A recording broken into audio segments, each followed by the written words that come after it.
lo que busca ahora el bloque de ADN al insistir en que los privados de la libertad salgan de este grupo de atención prioritaria. ¿Cómo le va? Bienvenido. Jorge, gusto saludarte. Buenas tardes. Gracias por la invitación. Igualmente, la pregunta de cajón es, según el criterio de Roberto Calderón, constitucionalista, quien hace poco estuvo acá en la cabina, no procede vía enmienda esa pretensión de ADN, porque en su momento, acuérdese que ya el presidente Daniel Noboa hizo un planteamiento vía reforma parcial, le dijeron que no. Según Calderón, esto solo procede vía Asamblea Nacional Constituyente y por allí como que el camino ya fue zanjado, Julio César. En efecto, ni por enmienda ni por reforma, porque ya el año pasado, a finales, casi por esta época el año pasado, la Corte le dijo al presidente que no. Pero no porque la Corte quiso, sino porque hay una norma constitucional que dice que las enmiendas y las reformas únicamente aplican para algunas cosas, pero entre aquellas que no aplica es cuando estás afectando derechos, ¿verdad? Entonces aquí afectas un derecho que ya está constitucionalmente reconocido. La única manera sería vía asamblea constituyente, que ya sabemos que tampoco va. De tal manera que yo honestamente no entiendo por qué ellos insisten en algo que ya saben que no va a proceder, que no procede. Salvo que quieran una nueva estocada a la Corte Constitucional, pero tampoco tiene sentido porque cuando la gente dijo no a la constituyente, también dijo sí quiero que continúe una Corte Constitucional siendo garante de la Constitución que yo tengo. Entonces no entiendo si es desconocimiento, honestamente no lo sé, porque además hay otros tantos cambios legislativos que pudieran hacerse normativos que realmente vale la pena tratar, que no sé por qué estamos perdiendo tiempo en esto.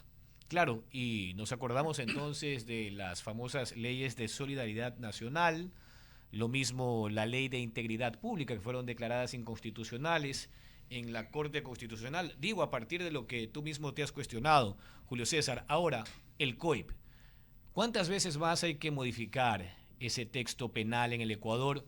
Más aún cuando ahora una alternativa es que precisamente las medidas alternativas a la prisión preventiva, según algunos constitucionalistas, como por ejemplo Andrés Santos, deberían establecerse en esas medidas alternativas parámetros que restrinjan el Mm. acceso a esas medidas alternativas, como por ejemplo la reincidencia o la habitualidad en el delincuente. Por ejemplo, trascendía hace poco de unos sujetos que fueron detenidos en la capital acusados de asesinar a un taxista, de intentar matar a otro taxista, y uno tenía 7 detenciones y no pasa absolutamente nada.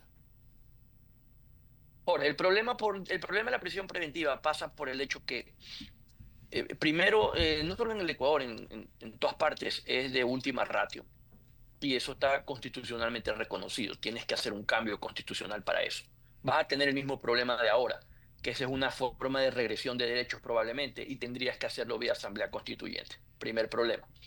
Segundo problema, el gobierno ya planteó la posibilidad de crear un catálogo de delitos para los cuales la prisión preventiva sea obligatoria. Eso tampoco se puede. ¿Por qué? Porque ya la Corte Interamericana le dijo en el 2024 y a principios de 2025 a México que eso es contrario al Pacto de San José, es decir, a un convenio internacional en materia de derechos humanos firmado por el Ecuador. ¿Ok? Entonces, esto no es tan sencillo tampoco, porque tú te puedes salir de todos los derechos reconocidos en la Constitución, pero la mayoría, sobre todo estos de los que estamos hablando, están reconocidos en convenios internacionales de derechos humanos que el Ecuador ha firmado. El Ecuador no solo tendría que reformar su constitución, tendría que salirse de todos esos convenios. Y eso al Ecuador le va a representar un gran problema en el contexto internacional. Entonces no es tan sencillo. Ahora, esto de que 10 detenciones, 20 detenciones, yo siempre lo he dicho, un delincuente o una persona no está condenado que tenga 15 detenciones es un delincuente exitoso. Es una persona exitosa porque que haya podido estar en el sistema 15 veces y nunca te hayan podido condenar, yo pregunto, ¿quién falló? Él no falló, él fue exitoso en burlar la justicia. Falló el Estado que no lo pudo condenar. Y muchas veces el Estado no falla porque hicieron malas cosas los jueces, porque hicieron malas cosas los fiscales o se corrompieron, no. Sino que para condenarlos se necesitan pruebas, como en cualquier parte del mundo. Y muchas veces las pruebas son los mismos víctimas que fueron, son los testigos que lo pueden identificar, lo pueden reconocer y pueden decir, él es el que me robó, me asaltó, o lo que sea. Y cuando la fiscalía los llama, no aparecen, nunca van. Y entonces el fiscal, ¿cómo lo hace condenar si no tiene pruebas? Pero la culpa se le echan al fiscal, la culpa se le echan al juez, y nunca como ciudadanos somos conscientes y decimos, ¿sabes qué? La verdad es que es mi culpa porque yo debía haber ido y haberlo señalado con el dedo para que lo condenen. Y me acobardé. metí cuento, que me enfermo, que no puedo, que no quiero, que el miedo. Y entonces como sociedad creemos que esto es problema de un fiscal o de un juez y no es así. Es decir, ¿no se podría buscar una modificación a la consignación de medidas alternativas, que es algo establecido en el COIP? Eso no es posible porque es supra lo del principio de la prisión preventiva como una medida excepcional. Sí, pero además tiene la presunción de inocencia. Tú no puedes decir que porque tiene tantas detenciones, porque tienes otra norma constitucional que dice que el pasado judicial, y ojo, el haber estado detenido y nunca condenado no es realmente un pasado judicial, es menos que un pasado judicial. Y aún así la norma constitucional dice no podrá discriminarse una persona por pasado judicial. Entonces tienes varios problemas, no solo de naturaleza constitucional, sino también de naturaleza convencional. Ahora, el Ecuador, y hay que decirlo, Jorge, porque estas cosas son lamentables y hay que decirlas para que cambien algún día. El Ecuador es el país en donde se creó esta famosa frase, echa la ley, echa la trampa. Y entonces yo te aseguro que no hay reforma que tú puedas hacer si sigues teniendo funcionarios que no entienden cómo se interpreta la norma, que no quieren entender y no les conviene saber cómo interpretar bien la norma, porque encontrarán la manera de justificar la forma de sacar a esta gente. Entonces, pasa también por un tema de depuración del sistema, pasa por un tema de sanción del sistema a las personas que corrompen la ley por miedo, por las razones que sean, y pasa por un tema de conocimiento. Muchas de las personas que están administrando justicia realmente tienen unos conocimientos que dan pena y lamentablemente no es que se han corrompido, es que no les da, no lo entienden y nadie da lo que no tiene. Entonces es un problema estructural. Entonces, pensar que con el arreglo de 2 o 3 normas resolvemos el problema del país, no, el problema judicial se resuelve con reformas legales, probablemente y con seguridad con reformas constitucionales, con una mejor selección de funcionarios, con una mejor evaluación de funcionarios, con una un férreo procedimiento administrativo sancionatorio a los que se desvían de la ley. Es un tema bastante más amplio que solamente cambiar un par de normas. Parecería entonces que ha sido perfecto el bingo criminal en un imperio de la impunidad a la carta de Montecristi. Carlos Acoto. ¿Cómo le va, doctor? Qué gusto saludarlo. Carlos, Y qué gusto. en Igual. esta propuesta que usted hace de revisar las actuaciones judiciales, de hacer evaluaciones a los funcionarios del sistema de justicia, de que ahí estén los mejores preparados, los que sí entiendan la norma, debería estar plenamente involucrado el Consejo de la Judicatura, la Corte Nacional de Justicia, y ya de sus titulares poco o nada sabemos. Retomando el tema inicial de esta conversación, doctor Cueva, el tema de los privados de la libertad como grupos de atención prioritaria. Ayer teníamos a Lucía Pozo acá, asambleísta de ADN, y yo le decía, ¿realmente a usted le parece que en este país los privados de la libertad están siendo tratados como personas que pertenecen a un grupo de atención prioritaria cuando se mueren por tuberculosis en la cárcel, cuando son asesinados por sus compañeros con cuchillo, a punta de pistola, y recientemente como en la cárcel de Machala con fundas de plástico en la cara? Imagínese usted, y ella me decía, bueno, son cosas que suceden, lo hemos heredado, qué sé yo. Le pregunto ahora, porque esta mañana la escuchaba a la misma Lucía Pozo en Teleamazonas, decir que en la práctica diaria los abogados de criminales argumentan esto de que ellos pertenecen a un grupo de atención prioritaria cuando presentan, por ejemplo, una acción de protección. Eso ocurre. Los abogados se paran y dicen, mi defendido que está siendo procesado por violación no está recibiendo sus pastillas. Tome en cuenta usted, señor juez, que él pertenece a un grupo de atención prioritaria y reciben algún beneficio utilizando ese argumento, doctor. Ningún. ¿Por qué son de atención prioritaria? Porque la Corte Constitucional, ¿qué es lo que ha dicho? Son de atención prioritaria porque ellos no están a cargo de sí mismos. Ellos no pueden salir y trabajar para pagarse las medicinas, no pueden salir y trabajar para comer, no pueden producir, en realidad. Pueden hacer algún trabajo, uno que otro, pero no son libres de producir, de ir a donde quieran, de comprarse sus propias medicinas y de automantenerse, por así decirlo. Están a cargo del Estado, eso además lo dice el COIP, además eso es lógico en todas partes del mundo. El Estado es el que le da la comida, porque ellos no es que trabajan para comprar la comida. Si se enferman, no pueden ir a hacer una fila y coger un ticket en el IES ni en el Ministerio de Salud Pública, porque están encerrados. Entonces están a cargo del Estado, es lógico que sean de atención prioritaria. Pero como casi muchas de estas normas en el país no son pues realmente, son líricas, porque no es que hay un presupuesto por encima de otras personas para darle una atención prioritaria. Puede que necesiten la pastilla y el abogado va y le dice, oiga, denle la pastilla que se va a morir. Y lo más seguro es que el juez diga, désela, porque es lo que corresponde, pero igual no la recibe. Entonces, en la práctica, la atención prioritaria por ningún lado, porque lo que tienen adentro es una epidemia yo no sé, de neumonía, de pulmonía, de un pocotón de enfermedades infectocontagiosas, y no sé si lo que piensan es que así van a bajar el hacinamiento. Bueno, pues eso es lo que piensan que van a hacer, van a tener un pocotón de demandas. El Estado ha tenido suerte que hasta ahora no han demandado por cada una de las personas que han sido masacradas en estas, valga la redundancia, masacres carcelarias que ya se han vuelto una costumbre cada X tiempo. Han tenido suerte porque siendo responsable el Estado de su cuidado, por cada muerto el Estado ha tenido que responder y todavía no responde. Entonces todavía no sé qué están esperando. Y con el tema de la salud es exactamente lo mismo. Cada persona que fallezca o se agrave tiene derecho a demandar al Estado por una situación que no estaba obligado a aguantar, porque el hecho de que esté preso no significa que haya perdido su dignidad humana. Están privados de libertad, no de dignidad. Entonces hay Sí. que tener mucho cuidado con eso, porque además lo que tampoco nos damos cuenta es que ellos reciben visitas y esas visitas se van llevando también los virus. Es decir, que no pensemos que porque está ahí el virus está contenido, eso no va a pasar. Hay que tener cuidado también porque eso puede ser un foco infeccioso que afecte a la población. Sí, bueno, está clarísimo que los problemas de seguridad de este país no empiezan ni terminan con que los privados de la libertad estén no dentro de este grupo de atención prioritaria. Pero, ¿por dónde empezamos, doctor? Nuevamente, y ya Jorge un poco lo tocaba, se plantean reformas al Código Orgánico Integral Penal. Nosotros sobre este tema hemos conversado años y lastimosamente seguimos hablando de exactamente los mismos temas. Y usted ha sido una de las personas que ha propuesto, doctor, que los jueces que traten materia relacionada con crimen organizado, con delincuencia organizada, con terrorismo, tengan algún tipo de protección especial, pero eso todavía no ocurre. Usted ve que los fiscales prácticamente están desprotegidos. Los jueces, en algunos casos, los honestos, luchan todos los días por saber si se quedan o se van porque les amenazan a la familia. Hay otros que claramente están enconchavados, que reciben pues algunas prebendas del crimen organizado. Eso también sucede. Pero están también los amenazados que quieren hacer bien su trabajo. ¿Qué hacemos con eso y qué se puede incluir sobre ese tema dentro de estas reformas al COIP que se están proponiendo, doctor? A ver, si alguien realmente quiere resolver el problema de la justicia, tú me preguntas, no lo quieren resolver. Te lo digo con toda frontalidad. Pero si tú me dices si alguien quiere reformar y hacer los cambios de la justicia, primero que hay que hacer es, yo crearía una comisión que esté conformada por delegados o por el fiscal general, el procurador general, el contralor general, porque hablamos de cosas de corrupción también, ¿verdad? El presidente de la Corte Nacional de Justicia, un representante del Ministerio de Gobierno y del presidente, de estas personas que están involucradas en el tema de justicia y que se sienten y además llamen gente que sepa. Hay universidades que tienen en el extranjero, incluso que tienen programas e institutos de investigación y decirle, señores, necesitamos hacer una reforma integral.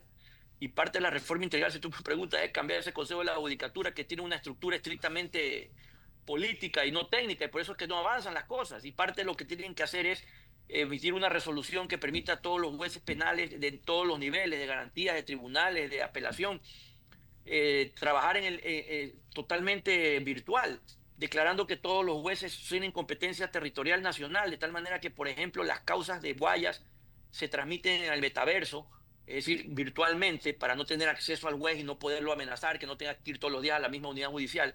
Pero por todos los jueces, lo sortean entre todos los jueces del país, excepto los de Guayas, lo propio el fiscal, el secretario, de tal manera que es más difícil saber dónde está el juez, el fiscal, el secretario para poderlo corromper o amenazar. Más aún si no lleva un caso de la provincia en donde él probablemente pueda residir. Entonces, es una forma de contribuir a que tengan algo más de seguridad. Pero para eso necesitas, por ejemplo, algo que la ley hace años contempla, y que el Consejo de la Judicatura no dice pío. Está más preocupado de ver cómo da servicio al Ejecutivo. Esa es la verdad y hay que decirlo. ¿Verdad? El expediente judicial electrónico, para que tú no necesites ir a una audiencia judicial y todo el mundo pueda en el internet, como que si fuera un libro de Kindle, revisar el expediente sin necesidad de ir a la unidad judicial, sobre todo el juez y el fiscal. Pero esos son cambios sustanciales, pero para eso hay que saber, pero sobre todo hay que tener voluntad política. No hay que ser político. Entonces, mientras tú tengas todavía un Consejo de la Judicatura que tiene una estructura política y está más preocupado de sostenerse en el puesto que de servir y hacer que la administración de justicia funcione, mientras la justicia siga siendo una mercancía como en su momento lo fueron las aduanas, ¿verdad? No vas a tener un cambio real mientras todo el mundo que llega a un cargo quiera realmente tener una parcela de justicia y ver si es gerente, propietario o accionista de la justicia. No vas a tener los cambios sustanciales que necesitas. Y lo veo muy lejos porque no veo en la idiosincrasia política ecuatoriana alguien que quiera decir, señores, la justicia tiene que cambiar para bien. No tiene que ser propiedad de nadie. No escucho a nadie hacer eso y creo que nadie tiene el interés de que así sea. Es más, me atrevo Sí. a decir que el ciudadano tampoco. El ciudadano tampoco, y ese es parte del gran problema. Porque yo te aseguro que si tú puedes entrevistar al que lo agarran borracho, está dispuesto no quiere un juez independiente que le diga te vas preso por borracho. No, quiere uno que lo pueda comprar para seguir manejando borracho. y en sí en todas las situaciones. Entonces es un problema general, no es un problema solamente de política por si acaso. Coincidimos plenamente en que de parte del Consejo de la Judicatura sobre estos grandes problemas no se le escucha nada. De hecho, hace mucho ya que Mario Godoy dejó de tener apariciones públicas, de hablar sobre los temas de interés nacional.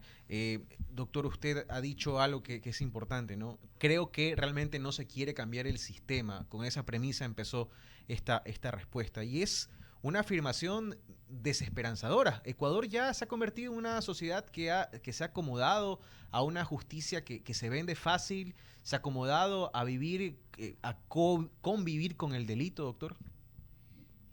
Sí, sí, el ecuatoriano está acostumbrado a vivir y está cómodo, se queja solo cuando le robaron, pero si él puede pasarse el par impunemente, le encontrará la forma de justificarlo. Si él puede pagar para no hacer turno y saltarse el turno, pues él no está haciendo absolutamente nada malo. Pero eso es una forma de corrupción también. Entonces, el ecuatoriano le gusta vivir en la informalidad. Y si no, párate en una esquina, ¿cuántas veces el bus pasa, el vigilante le sigue sacando plata en lugar de gastar ese dinero en arreglar la luz que está quemada por la cual lo detienen cada vez que pasa por ahí? No le interesa. El ciudadano que se lleva las colas del camión que se ha volcado en lugar de ayudar a recogerlas para que circule, no le interesa. Entonces el ecuatoriano está acostumbrado a vivir así, nos gusta vivir en la informalidad. En la informalidad, dentro de fuera de la legalidad, digámoslo así, nos gusta vivir fuera de la legalidad, desgraciadamente. Y si no, mira tú la gente con carnet de discapacidad, que están más sanos que tú y yo. La gente que fue a pagar en lugar de sacar el carnet del COVID, que era gratis, porque tenías que vacunarte para el efecto. Entonces nos gusta vivir así. Sí, nuestra ciudad, nuestra sociedad está rota, lamentablemente, y siempre nos gusta ver los problemas que son competencia de la autoridad, pero muy poco nos vemos a nosotros mismos, y eso es preocupante. La Universidad Espíritu Santo, la UES, tiene una iniciativa interesante y hablan permanentemente de la cultura de la legalidad. Qué lejos estamos de aquello, ¿no? Pero como decía ayer, que ayer estábamos conmemorando el Día Internacional de la Lucha contra la Corrupción, vale la pena soñar con un país mejor, al menos. Sebastián Díaz. Gracias, Carlos. Estimado doctor Cueva, ¿cómo está? Los saludo, Sebastián Díaz. Hola, Sebastián, qué gusto. Quisiera preguntarle sobre todas estas reformas al COIP que se han realizado en la Asamblea, no este año, en el anterior, sino a lo largo de los últimos años, donde van por el aumento de penas, van por una tipificación penal que puede llegar a ser contradictorio cuando, digamos, no existe un orden claro entre terrorismo, ser parte de un GDO, crimen organizado, sabotaje, entre todos estos tipos penales. Y quisiera preguntarle, a lo que aumentan este tipo de penas, significa que más personas van a estar dentro de las cárceles y existen esta coordinación de las bandas dentro de las mismas. Quisiera preguntarle cuál puede ser una estrategia, tanto política y jurídica, para darle medidas alternativas eficaces, saber cómo se puede tratar a las personas dentro de las cárceles y a su vez crear un parámetro legal en el que cuando las personas quisieran tener, digamos, investigación, prevención y todas estas políticas públicas para que sean efectuadas dentro de las cárceles. A ver, primero tienes que tener una política criminal, porque ese es más o menos como el protocolo que te va a guiar para ver cuáles son los cambios que tienes que hacer. Segundo, sí tienes que hacer una reforma constitucional, porque uno de los problemas de nuestra constitución es que dice que la pena es para rehabilitar, pero es que la constitución desconoce algo, que hay gente que no es rehabilitable. Por ejemplo, el que está acostumbrado a ganarse $500 al mes traficando drogas, ¿tú crees que se va a rehabilitar para ir a trabajar para ganar $500, no 500.000? 500 al mes siendo empleado de otro y afiliado al Seguro Social. Nunca lo vas a rehabilitar. Dos, si no tienes control de las cárceles son soberanía de los GDO, no soberanía del Estado. Son los centros comando, al que lo mandan preso, ahí lo mandan premiado porque va a estar al lado de los jefes. Entonces tienes que cambiar también la forma en que funciona el sistema carcelario, quiénes son los guías, las pruebas de confianza de los guías. El problema es multifactorial y también es de estructura y por lo tanto necesitas múltiples soluciones. Aumentar las penas en un país en donde el problema no es la corrupción, sino el exceso de impunidad no sirve de nada. Lo único que hace es encarecer el producto. Porque, por ejemplo, en el caso de las drogas, ¿por qué crees que son caras? No son caras por lo que cuesta producirlas, sino por el riesgo que representa llevarla a Estados Unidos, llevarla a Europa. Por eso en Europa es más cara, ¿verdad? Entonces, y ese riesgo se incrementa proporcionalmente en razón de la mayor cantidad no solo de riesgo, sino de controles y de penas. En los países en donde las penas son más altas, la droga es evidentemente más cara por esa misma razón. Pero en un país donde el delincuente tiene la certeza de que no lo van a descubrir, que si lo descubren, difícilmente lo van a procesar, de que si lo procesan, difícilmente lo van a condenar, y de que si lo condenan, difícilmente va a cumplir la pena como debería, ¿qué hace la gente? Se corrompe. Claro. te corrompe. Entonces tienes que tener muchos cambios, entre esos normativos de rango legal, normativos de rango constitucional, tienes que tener una política criminal, tienes que cambiar la estructura, por ejemplo, no puedes tener guías que tengan contacto con los EDO, tienes que tener así como la policía y los militares tienen una escuela y tienen una universidad. Es bueno retomar esa iniciativa del correísmo. A muchos no les gustará esto, pero el correísmo sí tuvo una muy buena idea, que fue tener una escuela de capacitación y de formación de guías penitenciarios en Machala, y cuando vino Lenin, porque lo hizo el correísmo, la cerró. Absurdos de nuestra política, porque era una buena idea. Entonces, ese tipo de cosas hay que tomarlas en cuenta y hay que retomarlas. Entonces, si nadie tiene claras las cosas y no hay una lista realmente de lo que hay que hacer, porque esto no es un solo cambio, todo lo que hagas será simplemente coyuntural y no va a resolver el problema, porque el problema es mucho más grande que una sola solución. Sí, y va por ahí el tema de la reproducción del delito, la falta de institucionalidad, donde hay estos procesos penales crónicos, cuando no tenemos ni siquiera la tecnología que un peritaje puede demorar hasta meses, si se puede decir de esa manera. Ahora quisiera hablar sobre la coordinación, donde las diferentes instituciones deberían de actuar de manera junta para poder realizar todo de manera coordinada, es decir, la Fiscalía haciendo su trabajo, los guías penitenciarios en otro lado y la policía capturando a los delincuentes. Ahora, ya que existe lo que usted menciona, estos incentivos económicos para estas personas, pero también existe lo otro, que son las extorsiones. ¿De qué manera un juez o un fiscal puede llevar un caso en el que lo realicen de manera correcta y que no dicten, digamos, una sentencia de manera equivocada por presión de un tercero, en el sentido cuando te extorsionan, cuando te someten o cualquier otra vía que intenten arremeterte contra ti? ¿Cómo podemos evitar este contacto entre el GDO y los que imparten justicia? Una de las soluciones es la que yo te decía. Primero, creas el expediente electrónico para que lo puedan acceder el juez y el fiscal y el secretario y las partes puedan acceder a él desde cualquier parte del mundo. Dos, emites una resolución del Consejo de la Judicatura que dice que todos los jueces en materia penal son competentes a nivel nacional. Tres, dispones de que todos los casos en materia penal deben de tratarse en el metaverso. Creas un aula, una sala de audiencias virtual para poder, y todos se encuentran en el metaverso, de tal manera que tú no sabes dónde está el juez, tú sabes dónde está el fiscal, dónde está el secretario. Hacen una reforma a la ley de protección de datos, ¿verdad? Para que la información de jueces, fiscales, secretarios y todos los involucrados en funcionarios judiciales esté debidamente protegida de tal manera que nadie pueda acceder a ellos para saber dónde están o dónde viven, sin que eso genere una alarma, ¿verdad? Así como cuando tú entras a tu banco, ¿verdad? Y tú sacas plata, te llega un mensajito que dice, sacaron plata, le cobraron un cheque. Pues eso es sencillísimo, ya la tecnología está. Entonces, si alguien quiere acceder de un registro civil porque ha corrompido un funcionario del registro civil con el número de cédula del juez porque de alguna forma lo obtuvo, le va a generar una alarma al jefe del registro civil que le va a preguntar al funcionario qué hace usted entrando a la información de una persona protegida especialmente. Le va a generar una alarma al programa de protección de víctimas y testigos que dice alguien está tratando de localizar a un juez. Y le va a generar una alarma al juez, le dice alguien lo está tratando de buscar. Y así vas a poder proteger al juez porque ya sabe que lo están tratando de localizar. Activas un protocolo de seguridad para el juez, para su familia. Pero a nadie se le ocurre porque realmente no les importa, porque si matan a un juez ponen otro. Y si no, dejan el puesto ahí votado. Porque como bien dice Carlos, si no me equivoco, el señor Godoy se apareció incluso haciendo de fiscal, yendo a ver, hacer detener un juez para que vea cuando estaba en campaña. Se acabó la campaña, se acabó el presidente de la judicatura. Yo no lo volví a ver más. Sí, lo que usted menciona es realmente preocupante. El sistema judicial del país, captado por el crimen organizado, falta de institucionalidad, y si existe sanción, existe impunidad. Realmente ha erosionado el Estado, todo este sistema que se ha implementado y ha caído en manos de las personas equivocadas. Muchas gracias por darnos su análisis, su opinión sobre estos temas tan importantes del país y cómo encontrar una vía para salir de este hueco. Gracias a ustedes por la gentileza de invitarme. Bueno, siendo ya las 18 horas con 0 minutos, Jorge Escobar tiene unas recomendaciones importantes. Sí, abrimos el espacio de las menciones publicitarias. Mucha atención, quieres verte increíble y sentirte aún mejor. El doctor Gerardo Lama, cirujano plástico estético, especialista